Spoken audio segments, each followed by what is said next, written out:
Merci encore pour l'invitation. C'est un grand plaisir de revoir des amis ici. Alors, je vais vous demander de venir avec moi en cardio et des urgences de la cardio vers la rythmo. Comme ça, on va voir tout le monde autour de la table, des urgentistes et des cardiologues. J'ai des liens d'intérêt avec les laboratoires dans le domaine de la rythmologie, pas spécifiquement par rapport à cette présentation, mais en général. Alors, notre guide, c'est les recommandations de la Société européenne de cardiologie. Celles de l'AFA, elles sont publiées en 2020, sont accessibles gratuitement sur le site de l'ESC. Et donc, comme on l'a dit, du plus simple au plus compliqué. Donc, on va prendre le premier cas. Donc, c'est un jeune patient de 40 ans qui consulte aux urgences, qui fait 75 kg à 1,79 m, qui n'a pas de facteur de risque, et qui consulte parce qu'il a des palpitations depuis 2 heures. Il avait un repas avec 2 bières, et puis j'ai pas le CG, mais il était en FA à 180 par minute aux urgences. Et puis quand on m'a demandé l'avis, mais je suis pas descendu de suite, et je suis arrivé au bout de 2 heures. Ça faisait 2 heures qu'il avait ses palpitations. Quand je suis allé le voir, il n'avait plus, il n'était plus en FA. Donc pour les urgentistes qui sont là, s'ils m'auraient pas demandé l'avis, quel traitement vous lui mettez à la sortie? Rien? Vous avez raison. C'est-à-dire que d'abord, il a 40 ans, il a un CHA2-VASc égal à 0, donc ce n'est pas une cardioversion que vous avez déclenchée. Donc il n'y a pas de problème de dire je vais l'anticoaguler pendant 1 mois parce que j'ai fait une cardioversion. Et deuxièmement, c'est le premier épisode, je ne vais pas lui donner d'antiarythmique. Et ça, c'est le texte des recommandations ESC qui dit que le choix des antiarythmiques est avant tout basé sur la réflexion de l'efficacité de la tolérance. Et l'efficacité des antiarythmiques, elle est plutôt faible, autour de 50%, 60% à 1 an. Et puis le problème surtout, c'est les effets secondaires.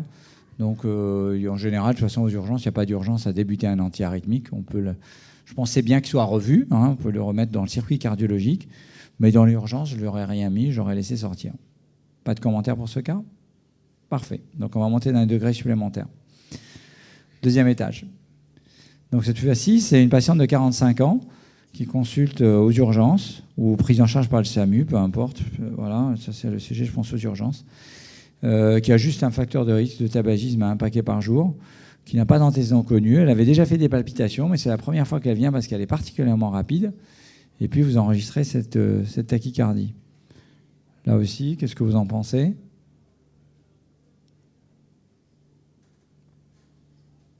Remettez-nous le CG. Voilà. Alors, vous dites quoi? FA, oui, probablement. What else? Elle est très rapide, c'est vrai. Les QRS sont larges, mais avec une largeur un petit peu qui varie. Préexcité, très très préexcité, voilà, exactement. Alors des fois, c'est plus facile de regarder a posteriori, de regarder les tracés après, mais effectivement, ça vous devez le prendre en photo. C'est un aspect de Super-Wolf, c'est-à-dire c'est une préexcitation majeure, et ça donne cet aspect en accordéon, avec cet aspect de largeur des QRS très variable. Et plus on sait que ce RR, c'est-à-dire si vous mesurez le RR, s'il est très court, ça veut dire que la voie elle est très dangereuse. C'est-à-dire que vous avez, n'oubliez pas dans la FA, l'oreillette gauche, elle bat à 300 par minute. Or, normalement, si on n'a pas de voie accessoire, notre nœud auriculo-ventriculaire joue le rôle d'un péage. Et ce péage va bloquer en général 150, 180, parfois 200. Voilà. Et le risque du Wolff-Parkinson-White ou de la voie accessoire, c'est qu'en général, si elle a une période réfractaire courte, si vous êtes à 300 par minute, vous pouvez au pire être à 300 par minute dans le ventricule. C'est pour ça que le Wolff donne des morts subites. Alors, vous faites quoi? J'ai vu choc, oui, très bien, c'est un très bon choix. Ouais, vous voulez essayer autre chose? Appelez le cardiologue, il va dire.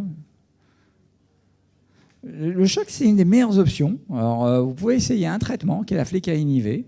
Bon, il faut les scoper, mais ça marche pas mal, la flécaïne IV. Je vais vous faire je vais vous rappeler les recommandations. Alors ça, c'est le CG post-réduction. Alors, on voit un petit empattement des QRS en V2, V3, mais vous voyez que c'est moins évident quand il revient sinusal que quand il est en FA. Hein. Donc là, c'est la FA avec Wolf. Et là, c'est une préexcitation. Là, il est sinusal.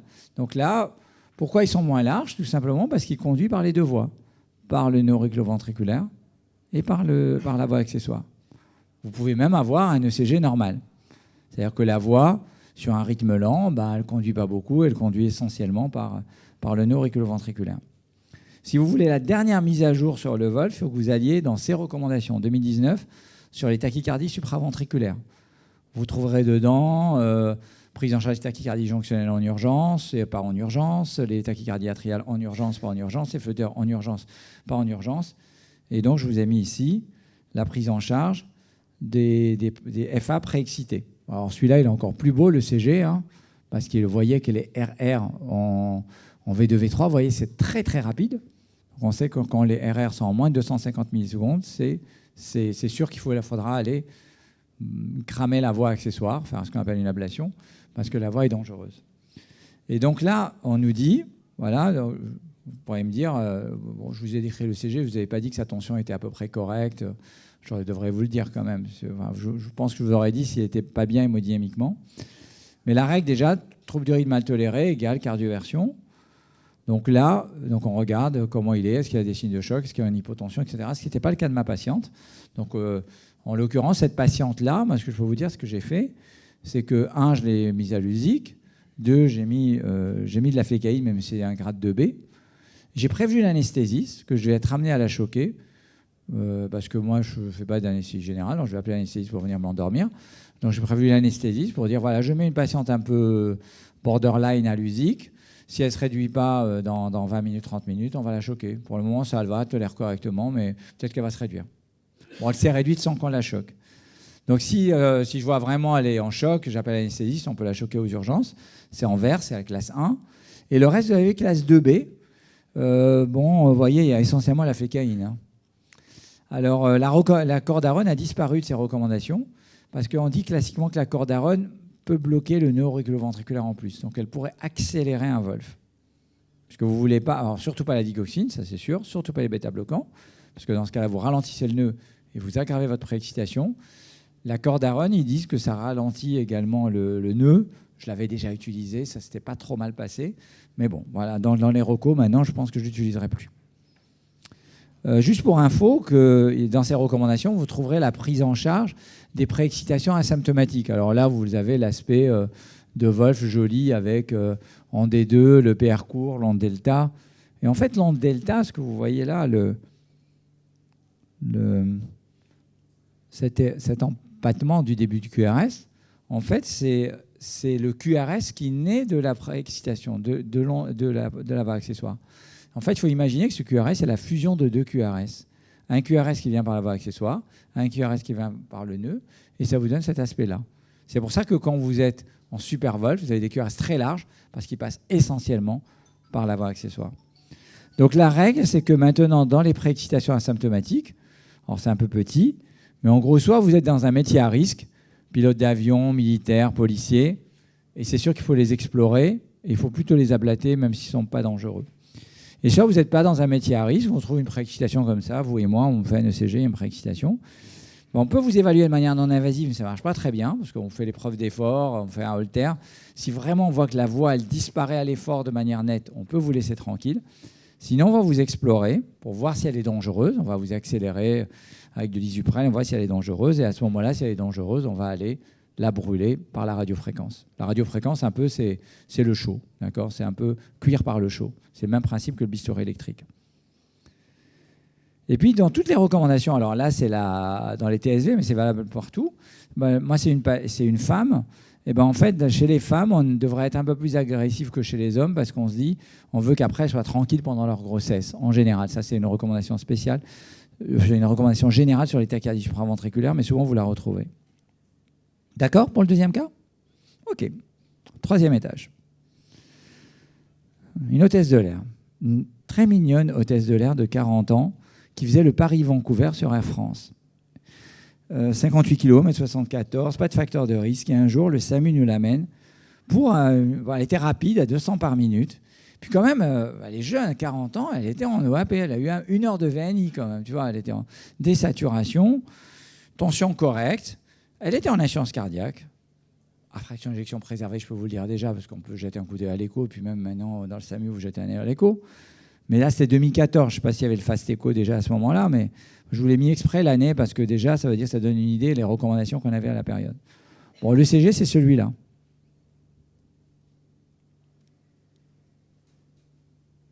Je vous ai mis la fréquence cardiaque, mais voilà, il y a plus de 200 par minute, effectivement. Qu'est-ce que vous en pensez? Hein? Pas très bien entendu. Hein? D'abord, le diagnostic.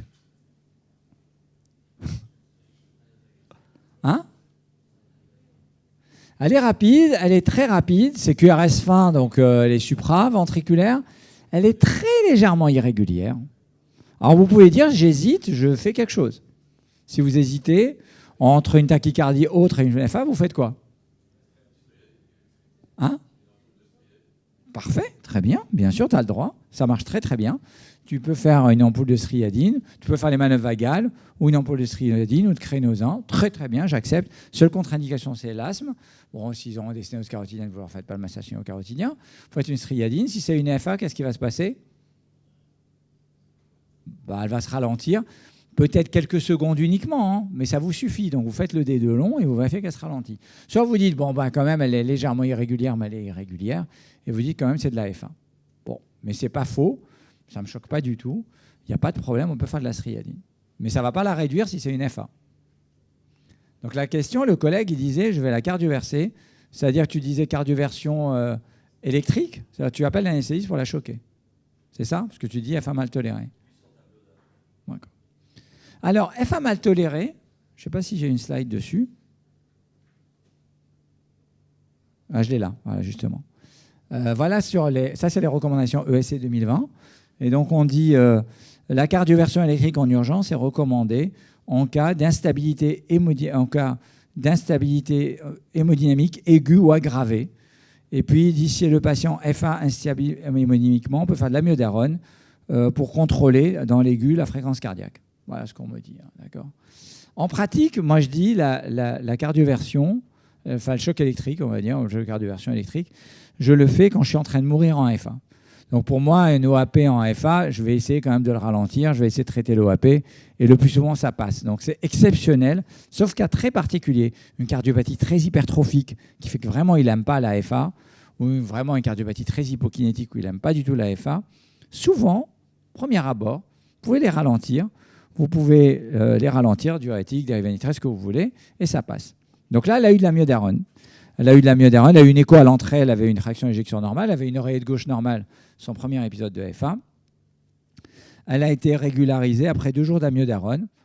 Et puis voilà, et puis après, alors elle est sortie avec de l'amiodarone et un AOD, d'accord? 2014, hein, d'accord? Oui.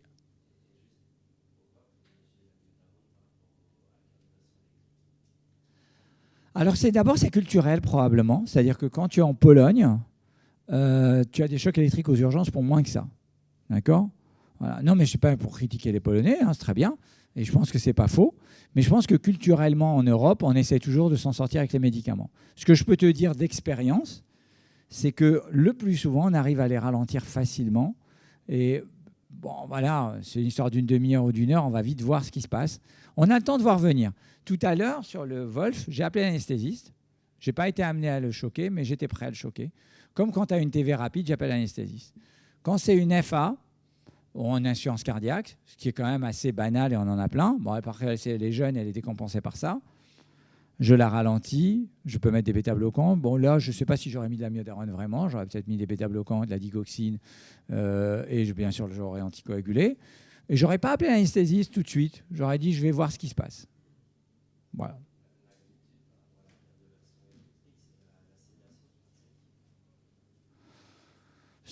Bon, là, l'infraction d'éjection normale, je pense qu'elle tolérera très bien l'anesthésie. Ouais, voilà, bien sûr. Ouais, là, honnêtement, ça ne me choque pas. Alors là, la patiente est sortie. Donc là, je sors des urgences et je me place maintenant plus du côté du rythmologue. Et donc, cette patiente, je l'ai vue en consultation quand elle a été hospitalisée. Je l'ai vue déjà dans le service. Et j'ai vu dans le service, elle est jeune, elle a 40 ans, j'ai pas envie de lui donner d'antiarythmique, et elle a un score CHA2DS égal à 1 juste parce que c'est une femme. Je n'ai pas d'indication au long cours de lui donner des anticoagulants. Donc c'est très très tentant, même en 2014, de lui proposer une ablation. Sur ça, je suis basé, là je vous ai mis les dernières recos, mais même les recommandations de 2012 disaient à peu près la même chose. D'abord, les recommandations sur les antiarythmiques ont dit leur efficacité est modeste. Donc l'amiodarone, c'est sûr que de toute façon, je ne l'aurais pas laissé. Qu'il y a des effets pro-arythmiques. La safety, c'est avant tout, on doit d'abord raisonner sur la tolérance des traitements quand on prescrit. Si je me place même en 2020, en antiarythmique en classe 1, j'ai la flécaïne. Alors propafénone, c'est le ritmol, donc c'est un 1C, c'est la même chose que la flécaïne. Bon, lui donner de la flécaïne tous les jours, c'est pas gentil. Lui donner de la dronédarone, c'est pas remboursé en France. Ça aurait été une option très bien. C'est une classe 1 en Europe. L'amiodarone, c'est que en cas d'insuffisance cardiaque. Donc normalement, c'est non. Pas d'amiodarone sur les cœurs sains. Et Sotalol, vous voyez qu'il est déclassé maintenant. Il est en 2B. Parce qu'en fait, on se rend compte que le Sotalol, il faut beaucoup le surveiller. Parce qu'il allonge le QT, il faut surveiller la kaliémie, il faut surveiller la créate. Il y a beaucoup d'effets pro-arythmiques. Et je peux vous dire, ça aussi, c'est peut-être bien, même pour un urgentiste, de savoir qu'il y a des options thérapeutiques qu'on peut leur proposer pour pouvoir orienter les patients dans le bon circuit. C'est-à-dire que ces patients-là, on peut leur proposer des ablations, c'est-à-dire aller brûler les circuits qui donnent l'AFA. Ces circuits, en général, le primo movens de l'AFA, ça a été publié par l'équipe de Bordeaux, Michel Ezagar, 1998 dans le New England. Donc on a dépassé les 20 ans du TAVI. On est presque à 25 ans cette année. On va faire 25 ans cette année. Et ils ont montré que les foyers venaient des veines pulmonaires. Donc l'idée, c'est d'aller brûler autour des veines pulmonaires pour que le foyer ne déclenche plus l'AFA. Plus l'AFA est paroxystique, mieux ça marche. Donc ce que vous savez déjà, c'est qu'on pouvait les ablater s'ils récidivaient sous antiarythmique. Ça, c'est ce qu'on appelle la classe 1. Mais maintenant, on peut les ablater en première intention. Notamment, c'est une FA paroxystique. Alors, c'est une grade de recommandation 2A. Parce que l'alternative aussi, c'est de donner des antiarythmiques. Alors, ça veut dire que nous, quand on les voit en consultation, dans le discours singulier avec le patient, on explique le rapport bénéfice-risque, on explique les alternatives. Mais c'est vrai que là, une jeune, c'était très tentant. Là aussi, on me remet que les femmes, il faudrait leur proposer assez précocement l'accès aux thérapies de contrôle du rythme, notamment à l'ablation, pour ces différentes raisons dont on a parlé tout à l'heure. Et vous voyez, là, je me trouve ici sur la gauche, pas d'atteinte cardiaque. J'ai le choix entre l'ablation et essentiellement la flécaïne en première intention. Et on peut dire l'ablation, ce sera du 2A. Ce sera du 2A pour le proposer. Je passe ça. Alors, juste pour vous donner une petite culture un petit peu cardiologique récente, ça, c'est un New England qui date de l'année dernière, ISTA-FNET4. Dans cette étude, vous vous souvenez, à l'époque, il y avait les études contrôle du rythme versus contrôle de fréquence qui avaient fait match nul. Il y avait l'étude AFFIRM. Mais on avait dit à l'époque de l'étude AFFIRM, le problème des gens, on les remettait sinusales et on arrêtait les anticoagulants.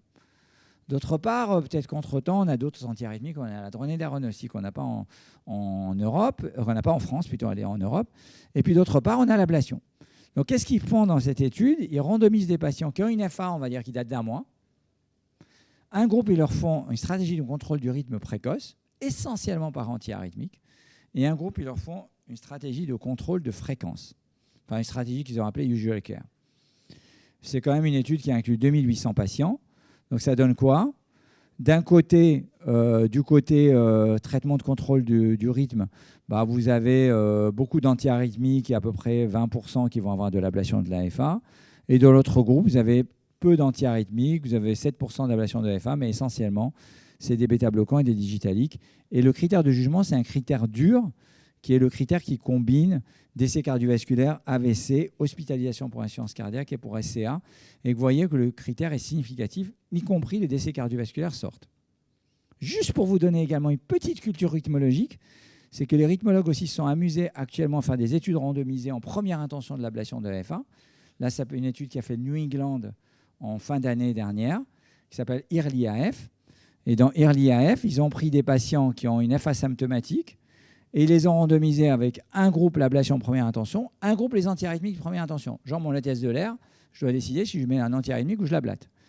Et puis là, cette fois-ci, c'est une étude, c'est une petite étude avec 300 patients. On va regarder la survie sans FA, c'est-à-dire en gros le maintien de rythme sinusal. Vous voyez, la différence, elle est juste majeure. Vous avez 57% de rythme sinusal avec l'ablation à 1 an, 30% sous antiarythmique. c'est des chiffres peut-être un peu moindres à ce que nous, d'habitude, on explique aux patients. Habituellement, pour une FA paroxystique, on dit aux patients, vous avez un taux de succès de 70 à 80%, et en antiarythmique, on dit entre 50 à 60%, avec une tolérance qui était bonne. Alors, cette patiente, j'ai revue à 6 mois, et 6 mois plus tard, donc j'ai fait l'ablation, elle allait bien, elle n'avait pas de traitement, son ECG était en rythme sinusal, mais elle n'avait pas été autorisée à voler. J'étais un peu déçu en 2015, donc je l'ai revue en 2015, puis je l'ai perdue de vue. Elle allait bien, j'ai perdu de vue. Puis elle est venue me voir il y a 3-4 ans pour un check-up.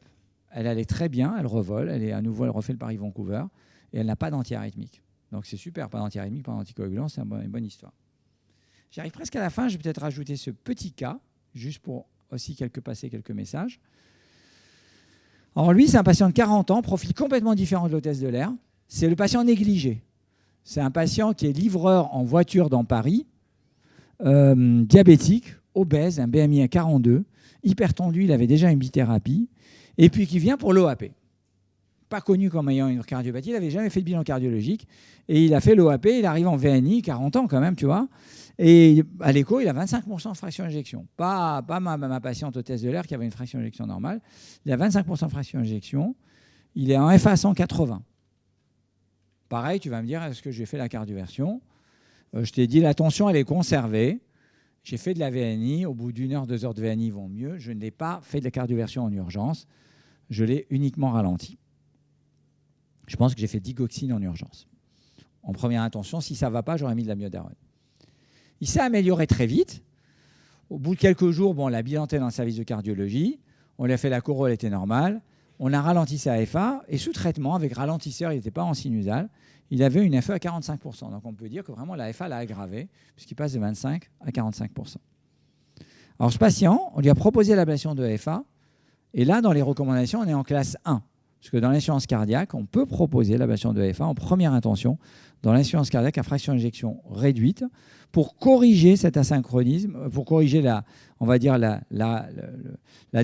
remodelage du ventricule gauche si on pense qu'il y a une cardiopathie rythmique. Alors c'est basé essentiellement sur une étude randomisée qui s'appelle CASTLE-AF. Dans CASTLE-AF, les patients ont été randomisés entre 2 stratégies.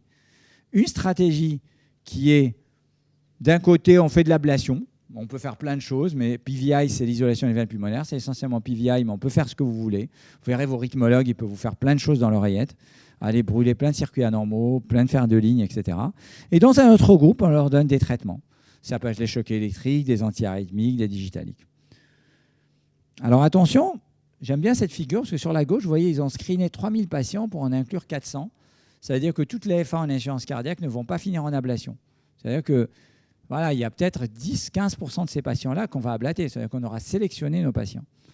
Donc, ils ont randomisé. Un groupe, ils ont l'ablation. Un groupe, ils n'ont pas l'ablation. Vous voyez, les patients, c'est les patients qui avaient 60 ans d'âge moyen, qui avaient quand même une fraction d'injection autour de 30%, qui avaient une oreillette gauche qui était quand même assez dilatée.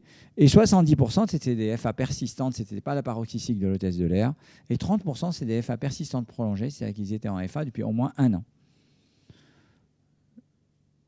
Résultat des courses, le critère primaire, là, ici, c'est décès, hospitalisation pour insuffisance cardiaque. C'est diminué de manière significative de 38% et la mortalité totale sortait également. Ça explique pourquoi c'est sorti positif. Alors, pour info, mon patient, je ne lui ai pas fait que l'isolation des veines pulmonaires, mais il était super motivé. Pour info, on l'a ablaté 2 fois. Il faut savoir que ça arrive dans 30% des cas de faire une deuxième ablation. Et la deuxième fois, on l'avait ablaté parce qu'on avait nous-mêmes déclenché la flotteur gauche. Parce qu'on avait fait un peu plus que les veines pulmonaires à l'époque. Et puis, deuxièmement, il s'est fait opérer de l'obésité. Et troisièmement, il a changé de vie. Il est devenu livreur à vélo. C'est vrai. Mais il est devenu aussi mince que moi. Il a maigri. Il a encore les anticoagulants et traitement antihypertenseur. Je pense qu'il n'a même plus le traitement du diabète. Il a maigri, il est sportif, il vient à ses rendez-vous de manière assez régulière. Donc vraiment, le traitement des facteurs de risque, c'est très important. Je vous avais dit que c'était le dernier cas, mais j'ai triché. Il y a encore ce tout petit cas. C'est son frère. C'est vrai. Son vrai frère, ce n'est pas jumeau. Mais 2 ans plus tard, je vais arriver son frère qui lui ressemble goutte à goutte. Fleuriste dans Paris. C'est mon fleuriste. Il avait plein de magasins de fleurs dans Paris. Maintenant, il s'est recentré plus sur la région, mais il avait plusieurs magasins de fleurs dans Paris. Pareil, obèse, il mangeait des sandwichs à midi, avec sa camionnette, il se déplaçait pour aller voir ses vendeurs. Hyper tendu, pareil, sous bithérapie. Pareil, il vient pour l'OAP, en VNI. Pareil, il était en FA 180. Il avait une FA à 30%. Je dis, c'est génial, on va refaire la même chose. En plus, il était motivé, lui, direct, il voulait se faire opérer. Il m'a dit combien ça coûte de me faire opérer par le meilleur chirurgien de Paris. Moi, je l'ai opéré à l'hôpital, secteur 1, pas de dépassement d'honoraires. D'accord ? Il s'est fait opérer par le meilleur chirurgien de l'obésité. Il a payé 7 000 € de dépassement d'honoraires. Ça vous fait rêver. Hein. Et donc, il s'est fait opérer de l'obésité. On l'a ablaté de la FA 2 fois. D'accord ? Mais il n'a pas changé de vie. Donc, il a maigri par rapport à ce qu'il était, mais il n'est pas devenu aussi mince que son frère. Il ne vient pas à ses rendez-vous, il m'envoie des WhatsApp pour me dire « Est-ce que vous pouvez me faire un certificat comme quoi je me suis fait opérer de la FA ?» Ça fait déjà quelques années, et il est en FA permanente. Ça veut dire que ce n'est pas que... je ne suis pas un magicien d'aller brûler les veines pulmonaires, mais c'est que c'est même mis dans les recos. La prise en charge de l'obésité, c'est génial. La prise en charge de l'apnée du sommeil, s'il y en a. Je ne sais plus, lui, s'il en a ou il n'en a pas, mais je pense qu'il faut le dépister. Enfin voilà, donc la prise en charge des facteurs de risque, etc. Et j'espère vous avoir bien accompagné des urgences du la cardio et la rythmo. Merci beaucoup.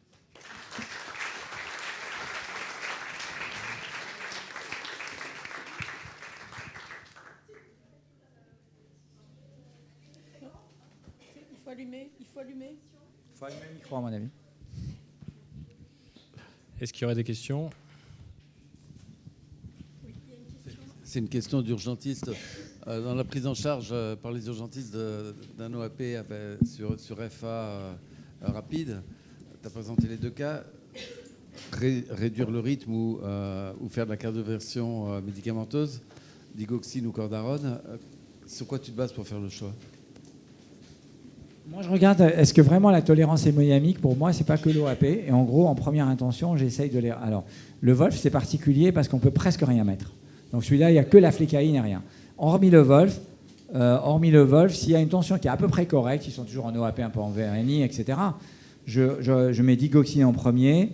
Je peux mettre de la cordarone parce que je dis c'est pour ralentir. Et tant pis, même si ça peut le réduire et que des fois, je ne connais pas l'ancienneté. Bon, je l'ai anticoagulé. Et si dans l'heure ou dans les demi-heures ou trois quarts d'heure, il ne s'est pas amélioré, oui, on le choquera, il n'y a pas de souci. Voilà, je me dis, ce n'est pas la méga urgence. J'ai le temps de voir venir, peut-être que vous avez le temps de le faire venir dans l'hôpital, vous voyez. Comme ça, je dirais. Si la tension est correcte, qu'il n'est pas en choc, etc. Digoxine, ça marche bien. Ça ralentit assez vite. Les bêta-bloquants, je suis embêté. La cordarone, on ne sait pas toujours l'ancienneté. Donc, si on peut le ralentir, la digoxine, peut-être pas le sujet âgé de 90 ans qui a sûrement une insuffisance rénale sévère, tu vois, parce que j'en ai déjà surdosé avec une demi-ampoule de digoxine. Des fois, on se dit, une demi-ampoule, c'est rien. Tu regardes la digoxinémie, tu vois que tu les as surdosés très vite. Oui.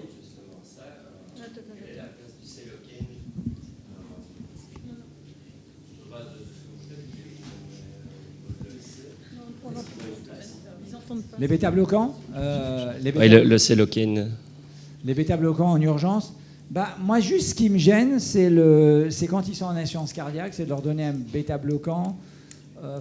Voilà. Donc, c'est pas ma pratique, je peux te dire. D'accord. C'est pas ma pratique. Je n'ai pas repris les recos. Elles étaient dans le reco. Il y a une figure, je ne l'ai pas reprise. Je ne m'en souviens pas très bien de dire le cas particulier de l'AFA, une insuffisance cardiaque. Je dis, en pratique, j'essaie de me ralentir dans cet ordre-là, ce que j'ai dit, digoxine, cordarone, et qu'après, un choc, ou voilà, et après, pourquoi pas, je mettrai des bêta-bloquants, ça ne me gêne pas. Okay. Voilà, je te donne mon ordre préféré. Et juste dans le Super Wolf, dans l'arbre décisionnel, on prend en compte ou pas le risque emboligène ou pas ? Non, mais d'abord dans l'urgence, on ne prend pas en compte le risque emboligène. On met toujours de l'héparine, voilà, je l'ai pas mis dans la goïne, mais on met de l'héparine. Et puis, de toute façon, dans toutes ces urgences-là, dans toutes les urgences rythmiques, même s'il a une FA qui date depuis, on sauve des vies. Donc la question ne se pose pas, on ne fait pas de TO. Alors ça tombe bien, le Wolf, en général, ils sont jeunes et en général, ils n'ont pas de cardiopathie. Voilà. Moi, j'aurais une dernière question. Pourquoi la dronédarone a été retirée du marché en France ? Parce qu'on a mangé pas mal de pain au chocolat à l'époque grâce à ça. Et puis, ils nous les ont enlevés du jour au lendemain. C'était très frustrant. C'est pas gentil de nous l'avoir retirée. Parce que la dronédarone, elle n'a pas été retirée pour info, elle est juste déremboursée. Donc, elle existe encore. Et la dronédarone a été retirée parce que dans une étude dans l'insuffisance cardiaque à fraction de l'éjection réduite, la dronédarone a été associée à des effets secondaires et avait une augmentation de mortalité, mais comme beaucoup d'antiarythmiques. Et en fait, la dronédarone est un très bon antiarythmique sans cardiopathie. C'est pour ça que vous l'avez vu avec la flécaïne. Et donc, on aurait bien aimé la voir sans cardiopathie. Et je pense qu'il y a plein de malades qui reçoivent actuellement de l'amiodarone sans cardiopathie, ce qui est une erreur, puisqu'ils ne sont plus dans les recos. Et ils devraient recevoir de la dronédarone. Elle n'est pas retirée du marché, elle est juste déremboursée. Ça coûte 80 € par mois, donc personne ne l'achète. J'ai aucun patient sous dronédarone. Mais dans les recos européennes, il n'y a pas de polémique quand tu discutes avec les Européens. Dronédarone, il n'y a pas de souci.